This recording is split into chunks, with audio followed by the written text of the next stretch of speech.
Hello बच्चा लोग, कैसे हो आप सब लोग। मेरा नाम है हरिओम सिंह और बहुत बहुत स्वागत है आप सभी लोगों का हरिओम एजुकेशन में। आज मैं क्लास 6 का चैप्टर नंबर 15 एयर अराउंड अस का लेक्चर नंबर 1 लेकर आया हूं। आज हम पढ़ेंगे प्रॉपर्टीज ऑफ एयर। एयर का क्या क्या प्रॉपर्टीज होता है उसके बारे में। हवा क्या होता है जिसको आप देख नहीं सकते हो, बस फील कर सकते हो। कैसे? जैसे जब पत्ता हिलता है पेड़ का तब आप फील करते हो। जब आप अपना बुक छोड़ दोगे कहीं पर तो बुक का पेज अपने आप पलटने लगेगा, देन आप फील करोगे कि हवा चल रहा है। तो हवा को आप देख नहीं सकते हो, बस महसूस कर सकते हो, फील कर सकते हो। और बहुत सारा प्रॉपर्टीज के ऊपर हम लोग आज बातें करेंगे। उसके बाद हम आपको बताएंगे एटमॉस्फेयर के बारे में, क्या होता है एटमॉस्फेयर। उसके बाद हम लोग बात करेंगे कॉम्पोजिशन ऑफ एयर। जो आप हवा महसूस करते हो उस हवा में क्या क्या चीज पाया जाता है। तो आज का लेक्चर बहुत ज्यादा इंपॉर्टेंट है। चलिए आज के इस लेक्चर को हम लोग शुरू करते हैं। आप लोग अपना कॉपी निकालिए और कॉपी में हेडिंग डालिए एयर अराउंड अस। छोटा चैप्टर है, 2 लेक्चर में ये चैप्टर आपका खत्म हो जाएगा।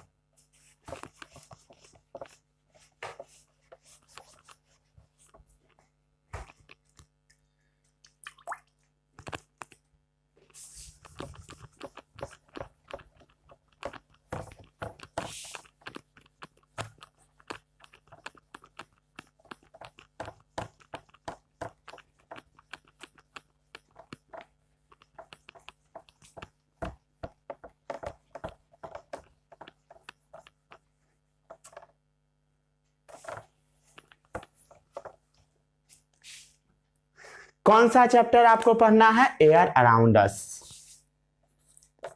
Air around us chapter number, भिंगा हुआ है बोर्ड, चैप्टर नंबर 15। हवा हमारे चारों तरफ प्रेजेंट है, हमारे सराउंडिंग में प्रेजेंट है। एयर, अब बोर्ड भींग गया।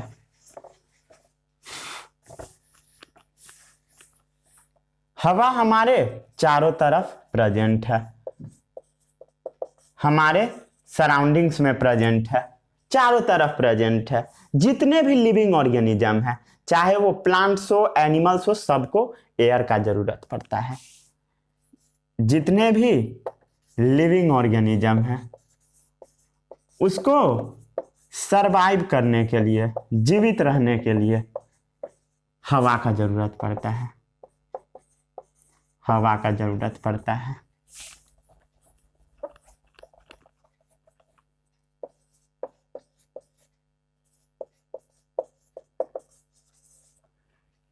लिविंग ऑर्गेनिज्म प्लांट्स भी हो सकता है और एनिमल्स भी,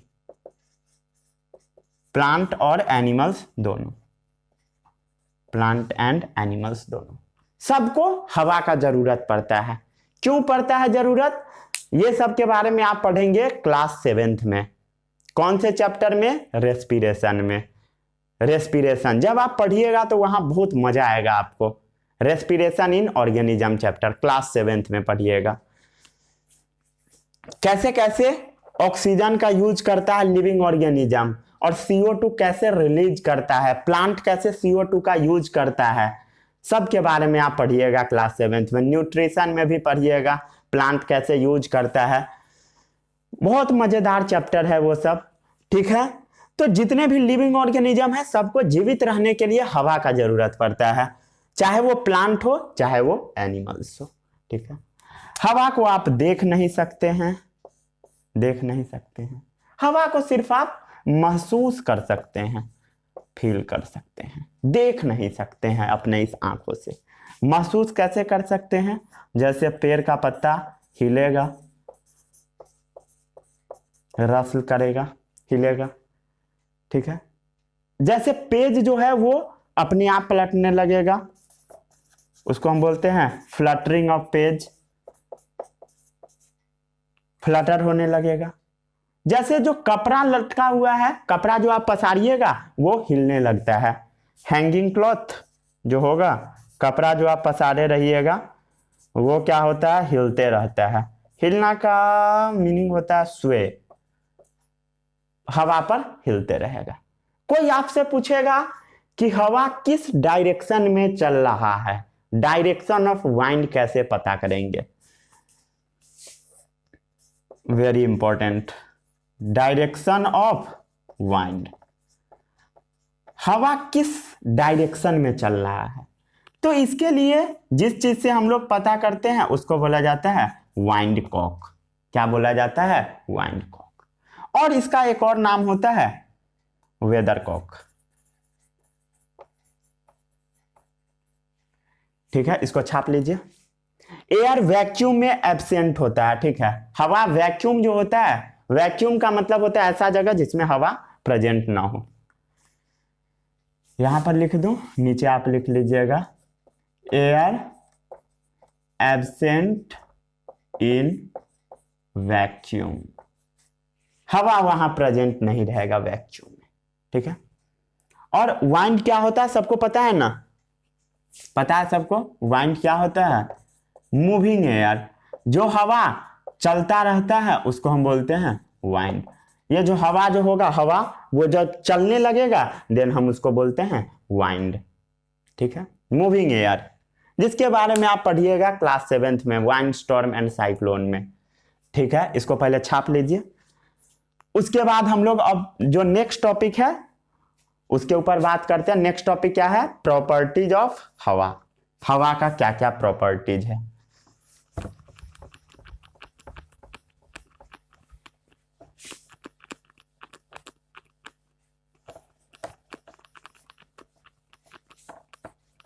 क्या लक्षण है भाई हवा का? आपका कुछ प्रॉपर्टीज है या नहीं? क्या क्या आपका प्रॉपर्टीज है, क्या क्या प्रॉपर्टीज सब है बताइए तो कमेंट में कि मेरा ये प्रॉपर्टीज है, मैं बहुत पढ़ता हूं, मैं बहुत सोता हूं। क्या क्या प्रॉपर्टीज है? मैं आपका प्रॉपर्टीज गेस कर सकता हूं। जैसे दिन भर आप लोग मोबाइल के अंदर घुसे रहते होइएगा। ठीक है, ये सब आपका प्रॉपर्टीज है।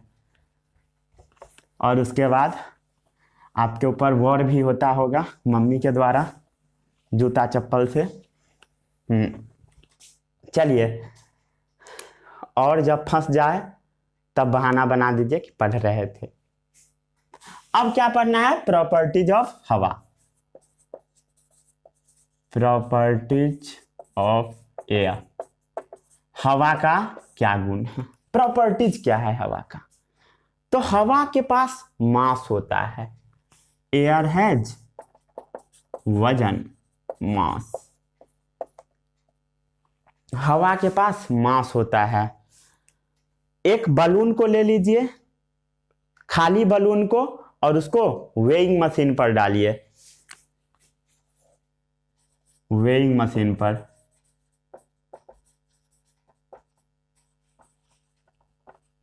ये क्या है? ऐसा मशीन जिससे मास मेजर किया जाता है। ठीक है, मास वेट में अंतर होता है, क्या अंतर होता है ये सब आप बाद में पढ़िएगा। तो हवा के पास मास होता है, आपको क्या करना, वेइंग मशीन पर डाल देना है बलून को, खाली बलून को। तो उसका मास आप नोट कर लीजिएगा। उसके बाद उस बलून को फुला दीजिए हवा डालकर, तो उसका वजन थोड़ा सा बढ़ जाएगा, थोड़ा सा 1 ग्राम 2 ग्राम ऐसे बढ़ जाएगा।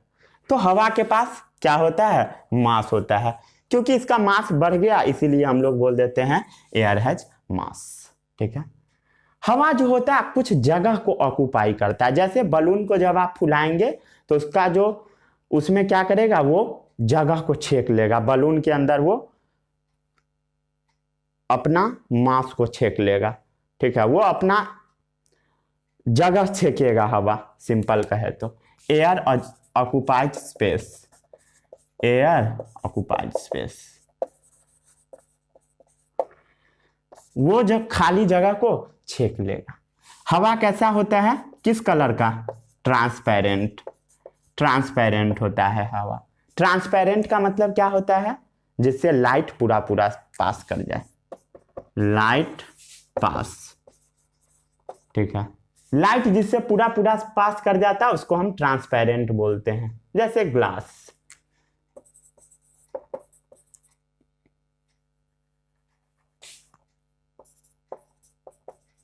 ग्लास, कांच, इससे लाइट पूरा पूरा पास कर जाता है। वैसा ही एयर क्या होता है? ट्रांसपेरेंट, इससे लाइट पूरा पास कर जाता है। किसी को कोई समस्या? कोई समस्या नहीं। अब एयर जो होता है इसके पास प्रेशर होता है, air exert pressure, air exert pressure. हवा के पास प्रेशर होता है, दबाव होता है, ठीक है। हवा के पास प्रेशर होता है, ठीक है। इसका एक बड़ा ही कॉमन सा एक्सपेरिमेंट है। जैसे एक ग्लास में पानी ले लीजिए और उसके ऊपर एक कार्डबोर्ड डाल दीजिए, जब उसको उल्टा कीजिएगा देन क्या होगा? वो पानी नहीं गिरेगा। ये एक्सपेरिमेंट किए हो? जब उल्टा कीजिएगा देन उसका पानी नहीं गिरेगा। इस एक्सपेरिमेंट के बारे में आप क्लास 7th में पढ़िएगा, वाइनस्टोन चैप्टर में, ठीक है। इसलिए मैं अभी नहीं बता रहा, ठीक है। किसी को कोई समस्या? अब एयर जो होता है वो टेम्परेचर से भी अफेक्ट होता है।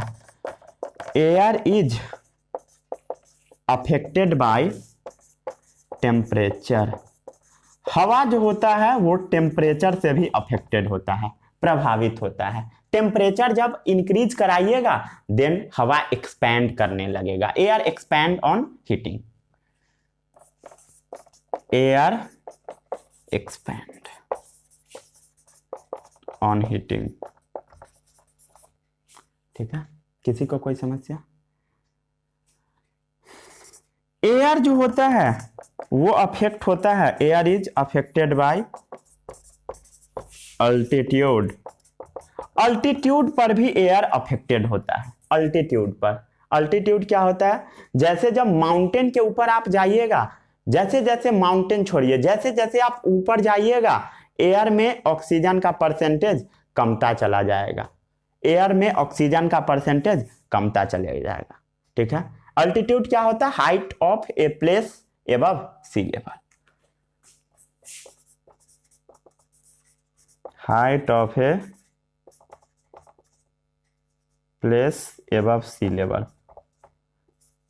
समुद्र का जो लेवल है उससे ऊपर का जो प्लेस होता है उसको हम बोलते हैं अल्टीट्यूड, जैसे पहाड़ वगैरह।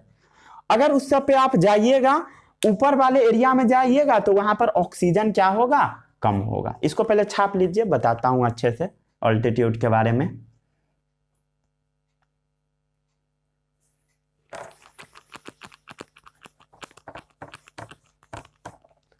जब आप ऊपर जाइएगा अल्टीट्यूड पर, अल्टीट्यूड पर जब आप अप जाइएगा, ऊपर की ओर जाइएगा, तब क्या होगा? हवा जो होता है वो पतला होने लगता है, हवा पतला होने लगता है, थिनर।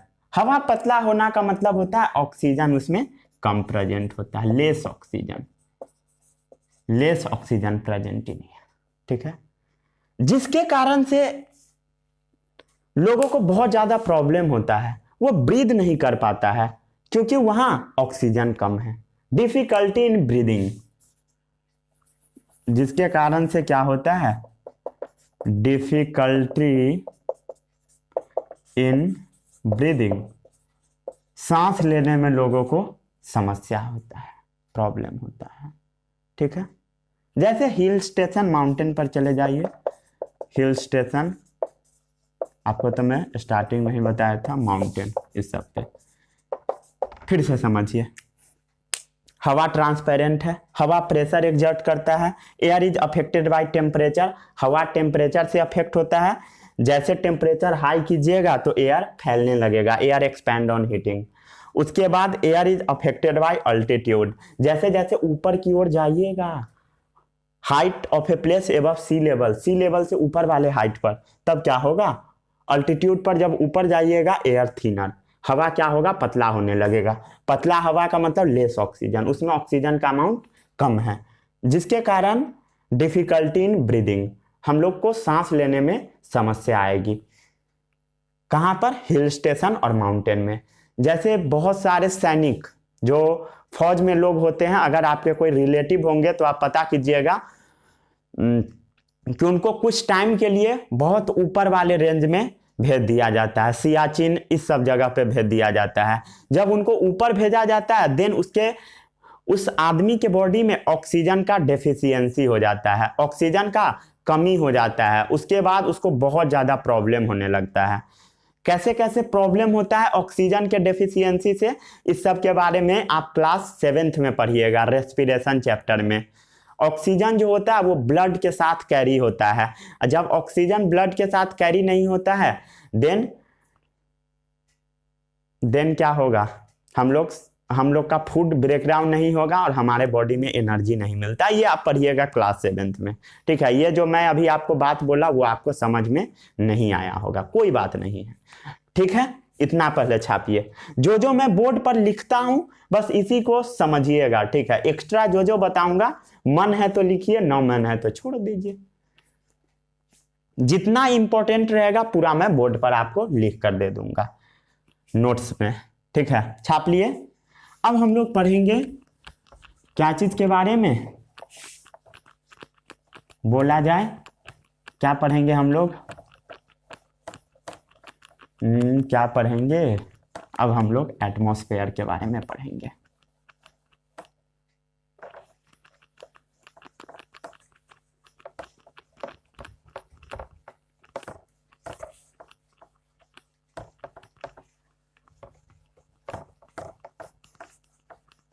हेडिंग डालिए कॉपी में, एटमॉस्फेयर।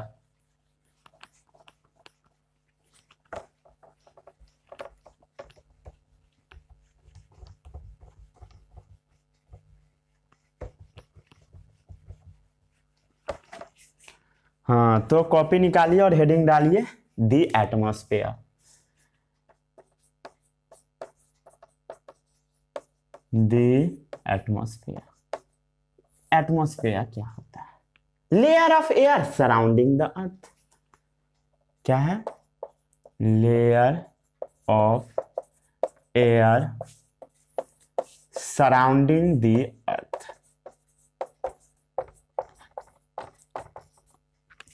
हवा का लेयर जो हमारे अर्थ के चारों तरफ सराउंड करता है उसी को बोला जाता है एटमॉस्फेयर।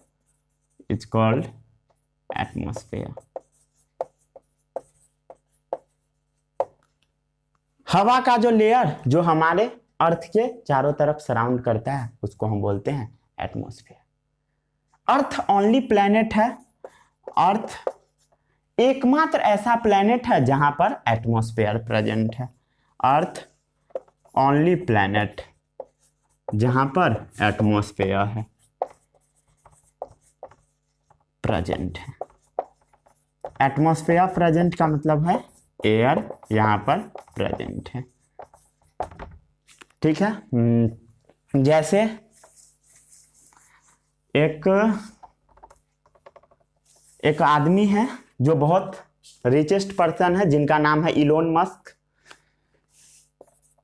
Elon Musk. ये भाई साहब का कहना है कि हम लोग मार्स के ऊपर सेटल होंगे, मार्स के ऊपर, मंगल ग्रह के ऊपर, ठीक है। इलोन मस्क रिचेस्ट पर्सन है, ठीक है, वर्ल्ड रिचेस्ट पर्सन है। इनका कहना है कि हम मार्स के ऊपर सबको पहुंचाएंगे, बट ये पॉसिबल नहीं है, ठीक है। मार्स के ऊपर कॉलोनी बनाएंगे। इनका ऐसा कहना क्यों है पता है?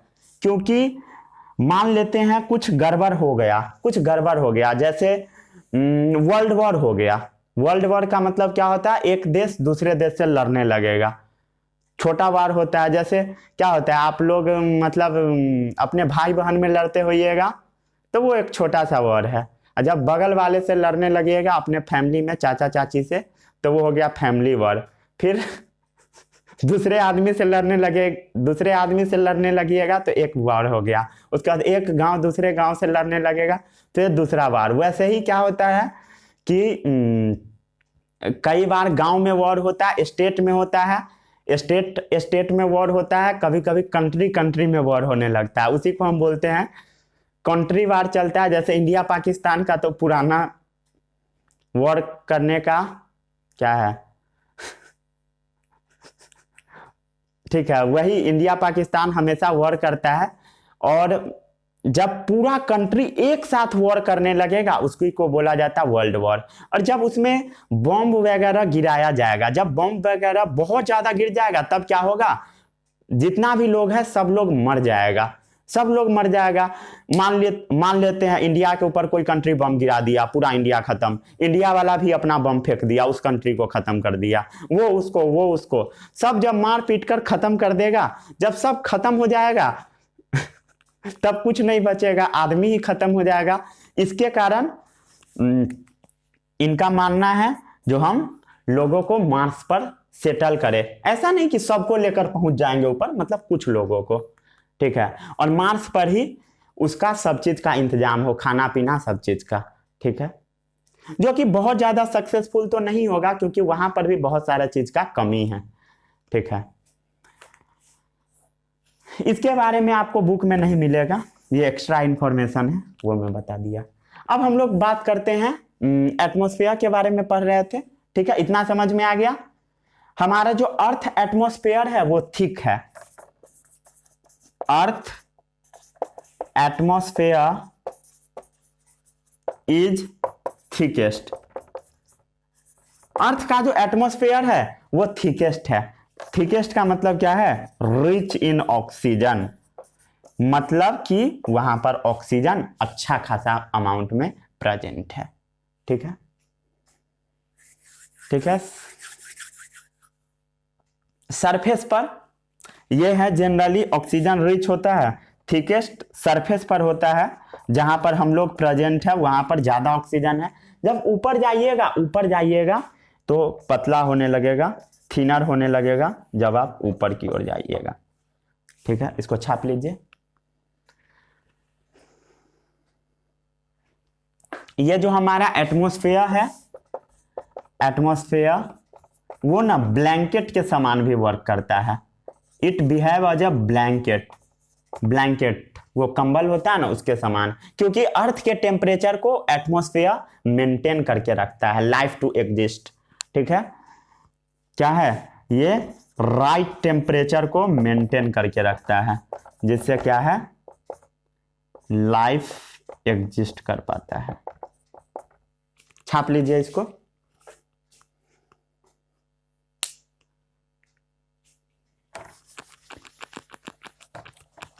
हमारा जो एटमॉस्फेयर है उसके जो ऊपर वाला लेयर है, ऊपर वाला अपर लेयर, उस लेयर पर ओजोन पाया जाता है। क्या पाया जाता है, ओजोन। ये जो एटमॉस्फेयर है, ये जो आपका जो जमीन है जहां पर आप प्रेजेंट हो, इससे जब बहुत ऊपर जाइएगा तो ओजोन का लेयर एक पाया जाता है, ओजोन पाया जाता है पूरे लेयर में, ओजोन, ठीक है। ओजोन लेयर भी बहुत ज्यादा इंपॉर्टेंट है। कैसे इंपॉर्टेंट है उसके बारे में हम लोग बात करते हैं। Upper layer of atmosphere ozone layer है, ओजोन लेयर, ओजोन का एक पूरा लेयर है, गैस है, ओजोन भी एक गैस है, एक गैस का लेयर है जिसका नाम है ओजोन। ओजोन का काम होता है, सन से जो हार्मफुल रे निकलता है, ये जो सन है ना, सूरज, उससे ना बहुत सारा हार्मफुल रे निकलता है, तो सन का जो हार्मफुल रेडिएशन होता है उसको ओजोन क्या करता है, एब्जॉर्ब कर लेता है, एब्जॉर्ब, ठीक है। ओजोन क्या करता है, सन से जो हार्मफुल रे आता है उसको एब्जॉर्ब कर लेता है।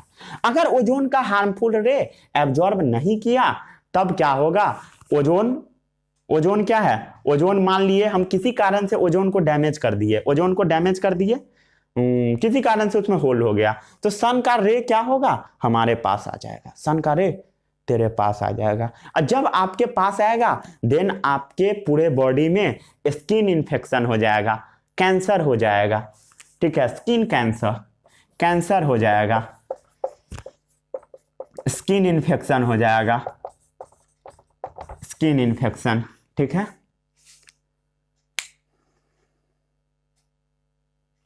हो गया।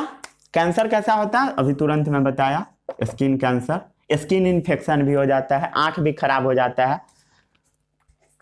छाप लिए हो ये सब। आंख भी खराब हो जाता है लोगों का, आई प्रॉब्लम भी आता है बहुत ज्यादा।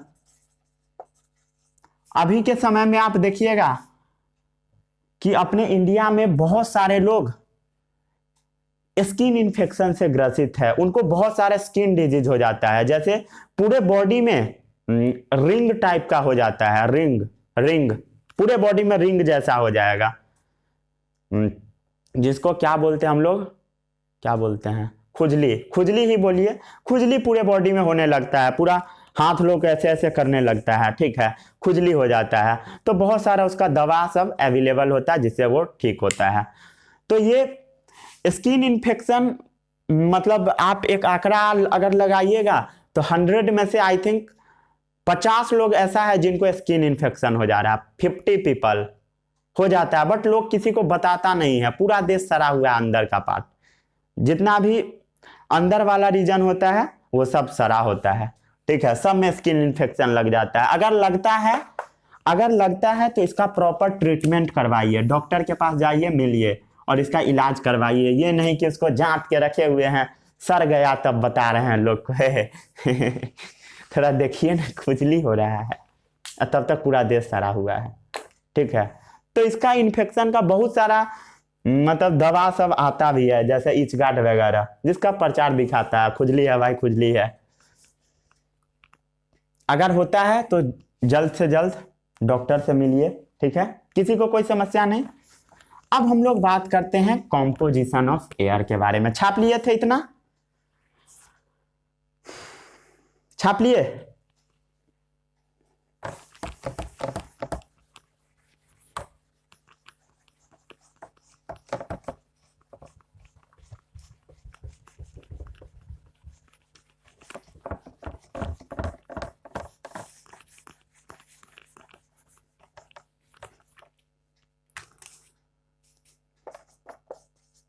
कॉम्पोजिशन ऑफ एयर,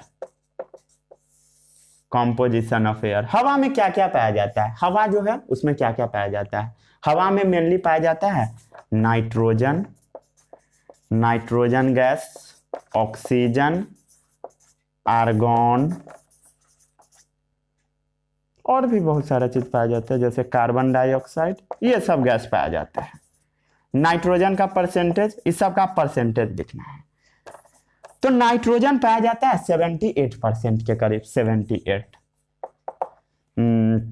ऑक्सीजन 21 के परसेंट, इसका परसेंटेज कुछ गिर गया है ऑक्सीजन का, ठीक है।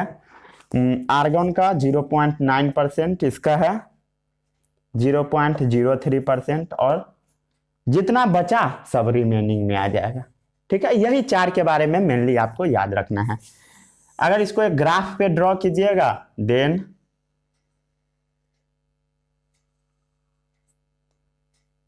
नाइट्रोजन आ गया 78%, मतलब 100 में से 78 पार्ट, 100 में से 78 पार्ट नाइट्रोजन है। उसके बाद 21% ऑक्सीजन है, ऑक्सीजन। उसके बाद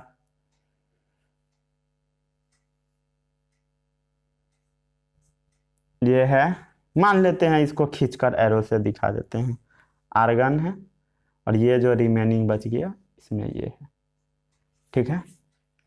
चलिए इसको छापिए, तब तक मैं एक बार क्रॉस चेक भी कर देता हूं। बस आपको नाइट्रोजन और इसका याद रखना है, नाइट्रोजन ऑक्सीजन का। इस सब का परसेंटेज थोड़ा बहुत पॉइंट में घसक चुका है, ठीक है। ऑक्सीजन अभी का जो समय है इसमें ऑक्सीजन कम गया है, ऑक्सीजन कम गया है, और CO2 का अमाउंट बढ़ गया है अभी फिलहाल का। जब डेटा देखिएगा तो रुक जाइए, मैं बुक चेक कर लेता हूं। आर्गन 0.9, ठीक है, ठीक है। अगर रिसेंट वाला अगर कोई बुक रहेगा तो उसमें इसका परसेंटेज कुछ बढ़ा आपको नजर आएगा, और ऑक्सीजन का परसेंटेज कुछ घटा नजर आएगा, इसलिए मैं उसको हाईलाइट कर दिया। बुक में यही लिखा होता है, इसीलिए मुझे यही याद भी था, ठीक है, यहीं पर आज के इस लेक्चर को हम समाप्त करते हैं। अगले लेक्चर में हम लोग और भी चीज इस सब के ऊपर डिटेल्स में बात करेंगे, नाइट्रोजन का यूज कहाँ होता है, ऑक्सीजन का यूज कहाँ होता है। मिलते हैं हम लोग अगले लेक्चर में, तब तक के लिए all the best, bye bye.